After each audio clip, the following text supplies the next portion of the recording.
La verdad es que qué entusiasmada me di cuando aceptó esta ponente unirse al webinar, porque aparte de que colabora con nosotros en la consultoría de manera activa, ella ha sido, ¿les ha gustado este webinar? ¿Pregunta? ¿Sí? ¿Sí? Muy bien, Lirio, muy bien, gracias. Gracias. Bueno, ella fue pieza clave para lograr este webinar. Entonces, gracias a la maestra Lupita, porque siempre sus aportaciones son aportaciones que buscan la conciencia y que buscan dar. Entonces, el día de hoy yo me siento súper contenta de que haya aceptado platicarnos de la aplicación del sistema de información geográfica en tu gestión ambiental, porque nadie nos habla de esto. Y dijo ella, ¿sabes qué? Pero yo quiero hablar de esto. Es bien importante.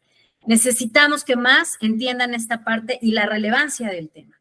Les platico, ella es ingeniera ambiental, egresada de la Universidad Autónoma de San Luis Potosí. Ella es maestra en ciencias de ecosistemas de zonas áridas por la Universidad Autónoma de Baja California, capacitador externo por la Secretaría de Trabajo y Previsión Social y asesora en gestión ambiental en ITRESECO INAGRO, donde ella hace seguimiento y cumplimiento a legislación, autorizaciones, capacitación y entrenamiento en ambiental y protección civil, manejo y análisis de sistema de información, colaboración en manifestaciones de impacto ambiental, fundadora del proyecto de divulgación científica Vida en Ambiente, bien recomendable, ¿eh?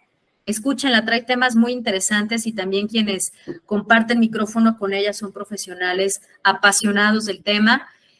Y bueno, una mujer que ha seguido preparándose en diplomados precisamente en la evaluación del impacto ambiental por el Instituto Potosino de Investigación Científica, IPICIT. Sin más, no puedo yo más que sentirme muy agradecida porque haya aceptado, porque esté aquí y porque se vuelva también parte fundamental de este tipo de eventos que suman por lo menos ahorita a 67. Por favor, gracias Fernando por esas porras. Un aplauso, Lupita, y te dejo en buenas manos. Pues muchas gracias, Verónica. Aquí estoy, voy a compartir mi pantalla, dame mi chance. Ok, aquí estoy. Me dicen si están viendo, por favor. No los veo, así que ábranme su micrófono y dígame, sí se ve. Ya te vemos y ya vemos tu presentación, Lupita. Ah, perfecto. Entonces, pues como decía Verónica, les voy a hablar de la aplicación del SIG en tu gestión ambiental. ¿Y cuál es mi objetivo con este tema? Pues que cada uno de ustedes puedan comprender la importancia de los sistemas de información geográfica y el cómo estos los puede ayudar en la gestión ambiental de su empresa, ¿no? Y para un chorro de cosas que ahorita vamos a ver. Entonces, ¿qué es lo que vamos a ver ahorita? Primero que nada, ¿qué es un SIG? Porque a lo mejor muchos de ustedes están preguntando, pues, ¿qué es eso? ¿Para qué nos sirve? ¿Cuál es la receta para elaborar un SIG? Y cómo usar estos sistemas de información geográfica a nuestro favor. Pues primero que nada, el SIG simplemente es un acrónimo, digámoslo de esta manera, de lo que viene siendo sistemas de información geográfica, ¿no? Que se compone básicamente de 3 palabras. Uno, que es el sistema, es un conjunto de cosas que se van a relacionar entre sí para poder lograr un determinado objetivo. Lo segundo es la información, que son todos estos conocimientos que nos van a permitir conocer más y precisar más sobre un tema que nos interesa. Y la geografía, que básicamente es la ciencia que describe la Tierra. Pero si ya hablamos en un sentido más estricto, el sistema de información geográfica es un sistema que nos va a permitir almacenar información, integrarla, editarla, analizarla, compartirla y mostrarla geográficamente referenciada, es decir, qué es lo que está pasando en un lugar, en un tiempo determinado. Entonces, esto va a permitir la combinación de mapas de lo que conocemos en un territorio o ciertas áreas de la Tierra, lo vamos a procesar en una computadora y ya de esta manera vamos a tener un SIG. Y pues, ¿para qué nos sirve los SIG? Primero que nada, para realizar consultas y análisis espaciales, y créanme que los sistemas de información geográfica los utilizamos más de lo que creemos. Cuando nosotros abrimos esta aplicación que es del Google Maps, estamos ya utilizando un SIG. ¿Por qué? Porque estamos consultando aquí en dónde estamos o a dónde queremos ir. ¿Qué es qué ruta vamos a seguir del lugar de mi casa, por ejemplo, a este restaurante nuevo que acaba de abrir y quiero visitarlo? Entonces, nos permite realizar consultas y análisis espaciales, hacer mapas, pero no solamente es hacer mapas, sino que puedes hacer muchísimas cosas más, como modelos y análisis de la información que hay en cierto espacio. Y algo súper importante, quiero que sí les quede muy claro, es que también nos ayudan a tomar mejores decisiones y a crear mejores soluciones a nuestros problemas, pero también a prevenirlos, que es una de las partes fundamentales para evitar la contaminación, para realizar nuestras manifestaciones de impacto ambiental y todo esto que ya los ponentes anteriores nos han estado platicando. Otro es para la localización, para saber en dónde nos ubicamos. Cuando estamos perdidos, ¿qué abrimos? No, pues no sé a dónde ir, ya me perdí, voy manejando, ¿y qué haces? Pues abres tu Google Maps, ¿no? O estas aplicaciones de servicio de taxis también es otra aplicación del SIG. También para ver las condiciones o encontrar un lugar bajo ciertas condiciones, algo que utilizan también mucho para decirnos cuál es el clima que vamos a tener el día de hoy, pues son los sistemas de información geográfica. También nos sirve para ver tendencias, qué tanto ha cambiado o qué tanto puede cambiar un lugar, por decir, para ver qué tanto ha crecido un área determinada o la urbanización o qué tanto se ha prolongado la desertificación. También para encontrar patrones, qué patrones espaciales existen. Por ejemplo, si yo estoy estudiando a un ser vivo y quiero saber dónde lo puedo encontrar, entonces si yo busco las características donde él está bajo ciertas condiciones de temperatura, de tipo de suelo, de tipo de latitud, entonces puede ser más fácil encontrarlo en otro lugar que también contenga estas mismas características. Y también para modelar qué pasaría si, por ejemplo, aumenta la temperatura. ¿Qué pasaría si sigue aumentando la mancha urbana? Entonces, estas modelaciones también nos sirven y obviamente que todo esto nos va a permitir tomar decisiones hacia un futuro. Ahora, ¿cuál es la receta para elaborar un sistema de información geográfica? Como todo platillo y que depende del platillo, pues vamos a necesitar diferentes ingredientes, pero esos ingredientes obviamente hay que saber en dónde buscarlo, en dónde conseguirlos. No vamos a ir a cualquier tienda porque a lo mejor no en todas las tiendas vamos a poder encontrar estos ingredientes. También hay que saber qué utensilios vamos a utilizar, qué herramientas, porque a lo mejor en nuestra cocina tenemos un chorro de cosas, diferentes tipos de ollas, pero no todas las ollas las vamos a utilizar para elaborar todos los platillos, ¿no? Y también la preparación, que son la metodología que vamos a seguir para elaborarlo y finalmente nuestro resultado, que va a ser el platillo. Entonces, haciendo esta analogía, los componentes de un SIG, que es el hardware y el software, serían nuestras herramientas, ¿no? Que básicamente es la computadora donde lo vamos a procesar y el programa o los programas que vamos a utilizar para realizar estos sistemas de información geográfica. Los datos vienen siendo nuestros ingredientes, ¿no? Toda esta información que le vamos a meter al SIG y los métodos vienen siendo la manera en cómo vamos a prepararlo. Y algo muy importante es el usuario, que viene siendo lo mismo que sería un chef, que el usuario depende mucho, más bien el sistema de información geográfica depende mucho del usuario, de cómo lo va a interpretar, de cómo lo va a analizar para poder presentarlo a las demás personas que sea de interés, ¿no? Ahora, hablando un poquito de las herramientas, ¿qué programas se utilizan más para realizar sistemas de información geográfica? Uno de ellos es el QGIS, que es el que estos últimos años se ha utilizado, que es de uso libre, y el ArcGIS, pero este ArcGIS tiene la desventaja o ventaja que es con licencia, o sea, tú tienes que pagar para que tú lo puedas utilizar. Es más estable que QGIS, pero pues sí tienes que pagar una cantidad considerable. También hay otros programas de los que te puedes echar la mano, que es el Google Earth y el Excel como bases de datos. Ahora, ¿dónde voy a conseguir mis ingredientes? ¿Dónde voy a conseguir mis datos?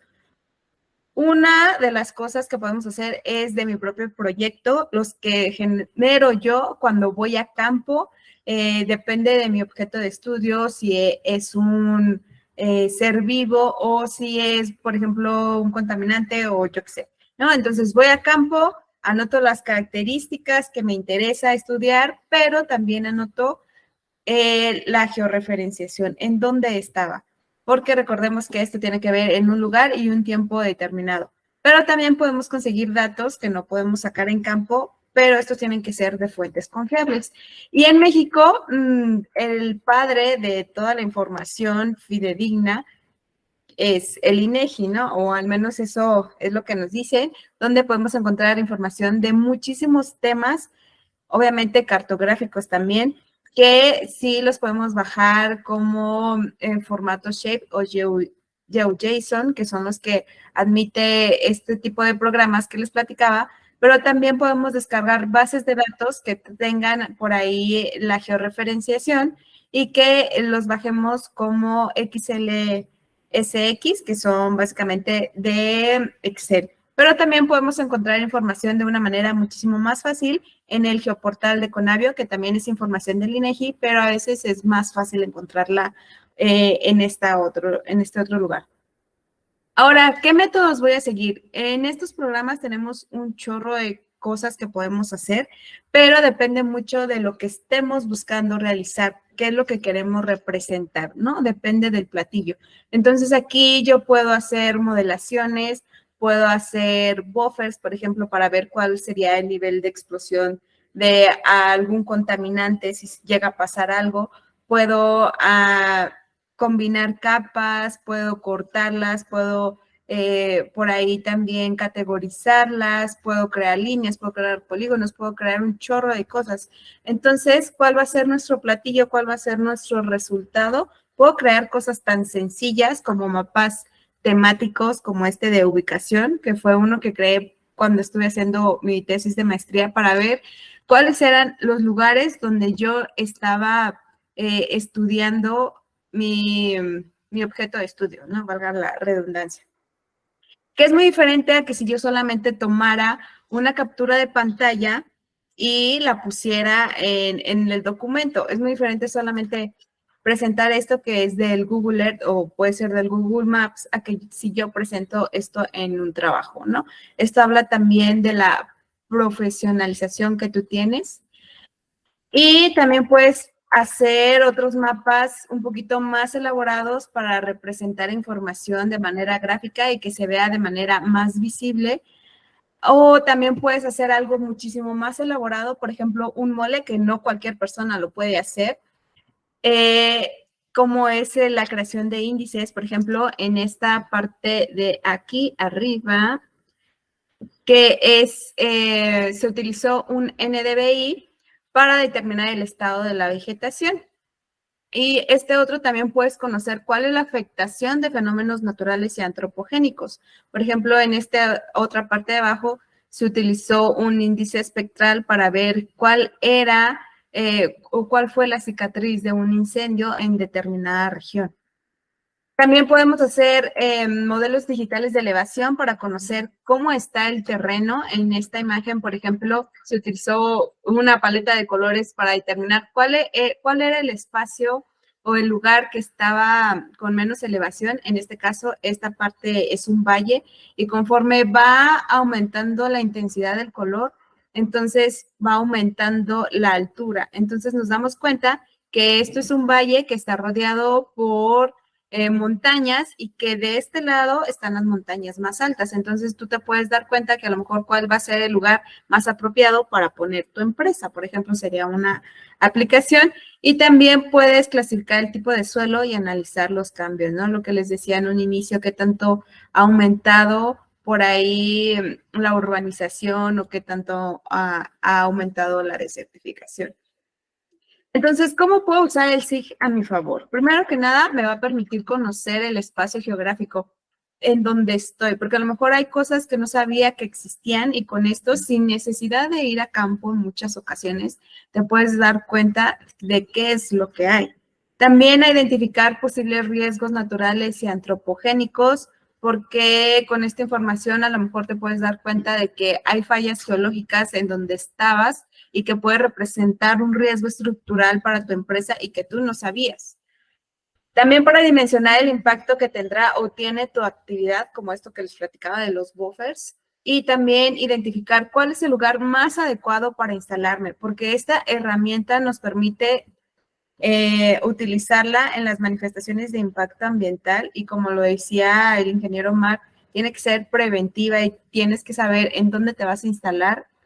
Entonces, para eso también te sirven estos sistemas de información geográfica. ¿En dónde lo puedo usar? Como ya les mencionaba, en sus evaluaciones de impacto ambiental, pero también en otras áreas como en sus estudios de riesgo ambiental, en su programa interno de protección civil, porque vimos que también podemos identificar posibles riesgos tanto naturales como antropogénicos. También para realizar diagnósticos ambientales y líneas base. Y pues aparte de lo ambiental, tiene muchísimos otros usos, como en la investigación, se utiliza muchísimo para prevenir, para alertar de peligros y riesgos, para epidemiología, entre muchísimas otras cosas. Yo les voy a presentar unos ejemplos rápidos. Estos mapas los hicimos apenas este año para una empresa donde pues les preguntamos, mira, aquí estás, esto es lo que hay a tu alrededor, esto es lo que hay. Esta empresa cuando vio esta información dijo, no manches, ni siquiera sabía que estaba dentro de 2 subcuencas hidrológicas y que había por ahí ríos intermitentes. Entonces, como les decía, nos permite a nosotros saber qué es lo que hay. Y también para saber qué usos de suelo y vegetación hay, qué clima del proyecto, qué clima tenemos, y con esto también tú te puedes dar una idea de qué tipo de vegetación y fauna puedes encontrar en tu proyecto. También ver la edafología y geología del proyecto para ver el tipo de suelo que estoy teniendo, también te da una idea. Y es que va ligado con lo que nos platicaba la doctora Aida, ¿no? Para evitar la contaminación del suelo, para ver cómo también se pueden dispersar los contaminantes a través de él, ¿no? Y ya haciendo algo más elaborado, que como les decía, estos sistemas de información geográfica son una herramienta, y utilizando pues más cosas podemos determinar qué lugar es más perturbado. Por ejemplo, este ejercicio lo hicimos con unos compañeros donde con base a un índice que creamos y determinando ciertas características del entorno, pudimos determinar qué lugar era el más perturbado, haciendo pues estos pequeños mapas donde las bolitas más grandes y pues de color más intenso o rojo son las áreas más perturbadas, que en este caso el lugar más perturbado pues fue el lugar con la letra C. También nos permite prevenir riesgos para ciclones tropicales, inundaciones, sismos, sequías, que esto lo utiliza mucho el CENAPRED y que también nos puede servir para qué riesgos en mi empresa están por ahí, ¿no? También elaborar mapas de peligros y con estos mapas de peligros elaborar un plan de emergencias, algo que estaba sonando muchísimo semanas pasadas era del volcán Popocatépetl, ¿no? Entonces, en 2019 se hizo este mapa de peligros, por ejemplo, en esta parte de la izquierda, cuáles eran las áreas más susceptibles a la ceniza del volcán si pues llegaba a emitir cenizas, ¿no? Entonces tiene muchísimas aplicaciones y esta otra parte de comunicar riesgos epidemiológicos, que el ejemplo más claro es cuando la pandemia estaba todo lo que daba y nos presentaban por medio de mapas cuáles eran los estados que representaban un mayor peligro para contagio, ¿no? De COVID. Y como conclusiones, ya para finalizar, el sistema, más bien es una herramienta que nos permite analizar información y que nos puede ser útil para muchísimas cosas. Va a ser un aliado en la gestión ambiental de nuestro proyecto, porque como les decía, lo podemos utilizar en las manifestaciones de impacto ambiental, en programas de prevención de riesgos, en estudios de riesgo ambiental, que como lo decía el ingeniero Omar, no solamente se tiene que quedar ahí en archivo muerto, sino que tenemos que hacerlo un documento vivo y que le estemos dando seguimiento. También nos va a ayudar a prevenir y mitigar riesgos, a tomar mejores decisiones y buscar soluciones a todo esto que nos puede mostrar el SIG. Y pues también nos ayuda a dimensionar el alcance de nuestro proyecto, de nuestra obra, de nuestra actividad y también las amenazas que podemos tener.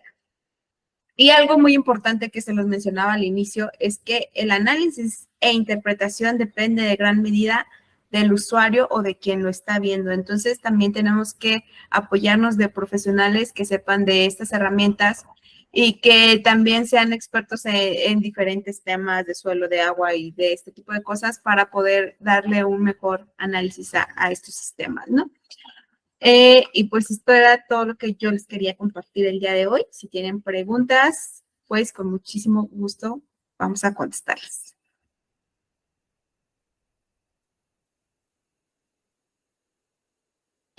Muchas gracias, Lupita. Qué interesante presentación, completamente nutrida. Mira nomás, mira nomás. Muy bien, vamos abriendo nuestro chat. El chat empezó a desbordarse, lo cual me tiene muy contenta.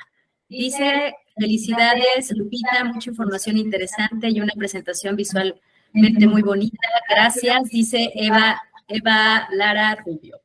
Sofi Monse, excelente información. Verdaderamente ha sido un deleite escucharte. ¿Alguna pregunta para la maestra, por favor?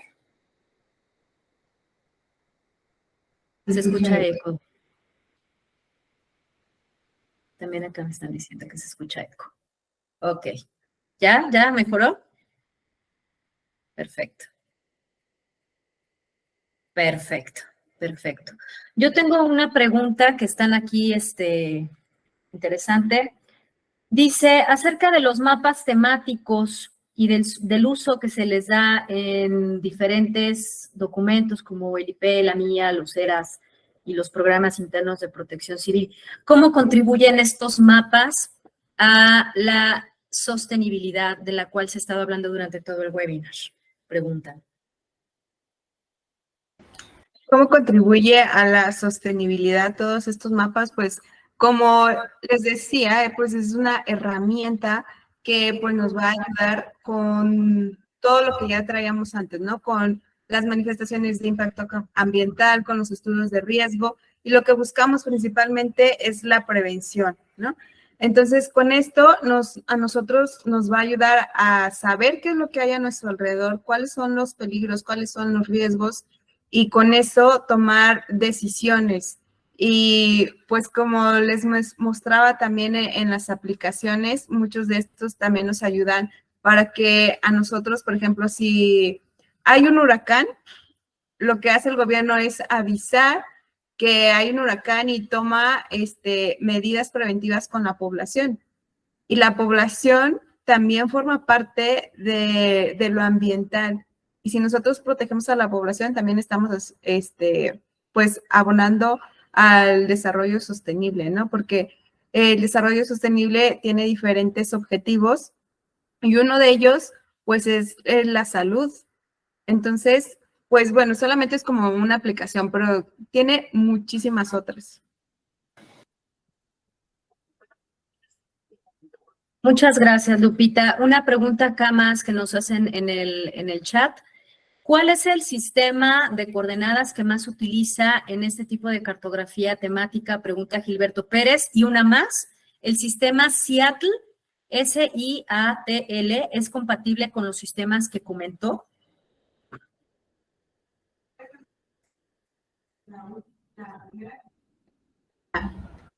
La primera que me hiciste, ¿cuál es el sistema de coordenadas? Pues depende mucho del lugar donde estás, ¿no? O sea, detrás de los sistemas de información geográfica hay mucha información o mucho que tienes que saber, ¿no? Porque, o sea, tú puedes utilizar UTM o puedes utilizar otros sistemas de coordenadas, pero también depende mucho del lugar donde tú vas a trabajar, porque hay sistemas de coordenadas que, bueno, me voy a meter a un tema un poquito más técnico, pero nuestro globo terráqueo o nuestra Tierra, pues no es esférica, es como, yo les digo, como cuando agarras una, pues plastilina y la quieres hacer así redondita, pues no queda redondita, te quedan bordos, ¿no? Te queda algo feo.